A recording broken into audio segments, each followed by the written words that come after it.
دوستان عزیز سلام، امیدوارم حالتون خوب باشه. من مرمر هستم و امروز اومدم برای شما یک طرح یلدایی زیبا رو با آبرنگ کار کنیم. اول از همه میریم سراغ ساختن رنگ ها. با ساختن رنگ ها شروع میکنیم. اسامی رنگ ها رو براتون می نویسم تا شما هم بتونید به راحتی رنگ ها رو بسازید. البته که برخی رنگ های جایگزین رو میتونید از پالت خودتون انتخاب بکنید.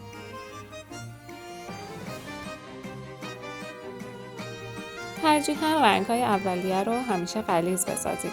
برای غلظت رنگ‌ها میتونید به ویدئویی که قبلا تهیه کردم مراجعه کنید. لینکش رو براتون بالا میذارم.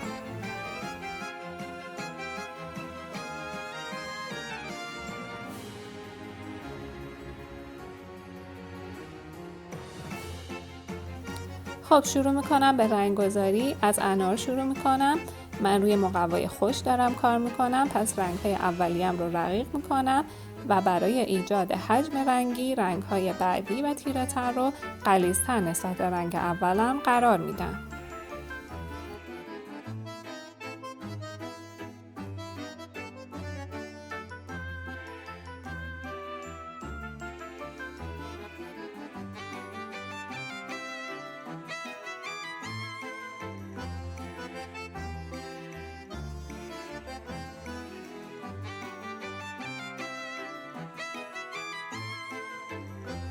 تیره ترین رنگی که من برای انارم استفاده می کنم ترکیبی از رنگ بنفش و کمی قهوه‌ای هست.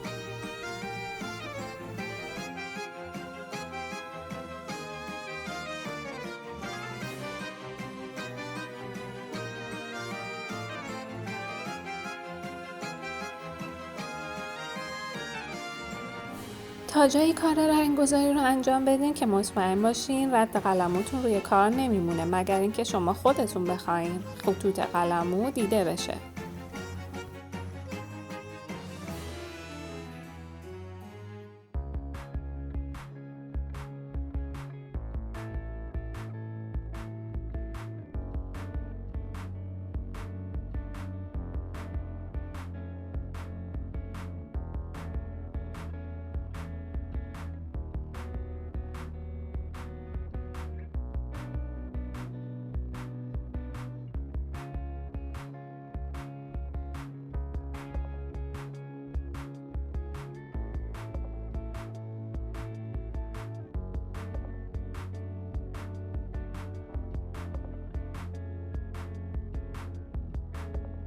تکه دوم انار هم با رنگ‌های رقیق شروع می‌کنم.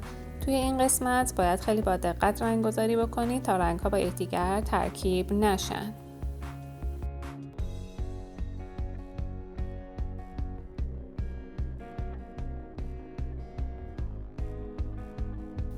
برای دونه‌های انار رنگ‌ها رو کم‌ملات بردارین و از نوک قلمتون برای دیتیل استفاده کنید. حتما حواستون باشه که لکه‌های نور توی دونه‌های انار دیده بشن.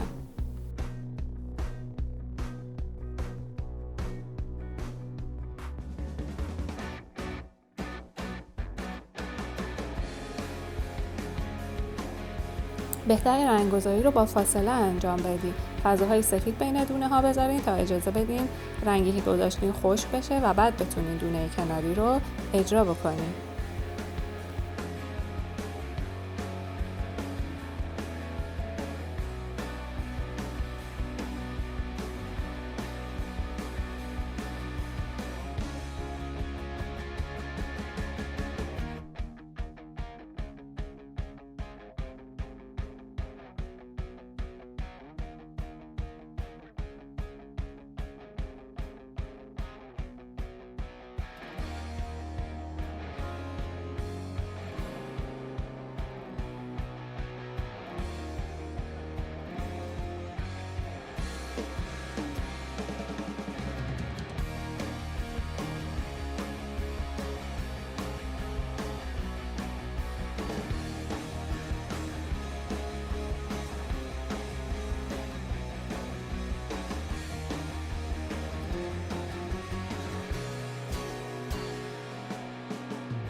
بعد از پایان رنگ‌گذاری و خشک شدن میتونیم جزئیات بیشتری رو با نوک قلموی سرگرد ظریف شماره 5 یا 6 روی کار اعمال بکنیم.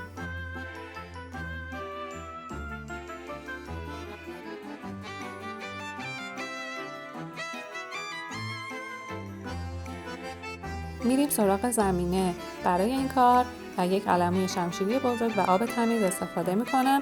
سطح مقوامو مرطوب میکنم تا یک بک‌گراند محو داشته باشم. من برای این اجرا از رنگ فیروزه‌ای استفاده کردم. شما هم میتونید بر اساس سلیقه خودتون این رنگ رو تغییر بدید. میبینید که با فاصله کمی رنگ‌گذاری رو آغاز میکنم و به کمک رطوبت قلمو اون رو محو میکنم.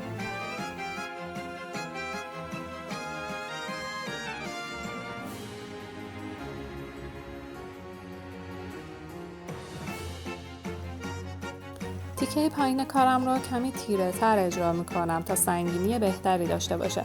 توی رنگ فیروزه‌ایتون میتونید کمی مشکی اضافه بکنید تا این حجم تیره رو به دست بیارید.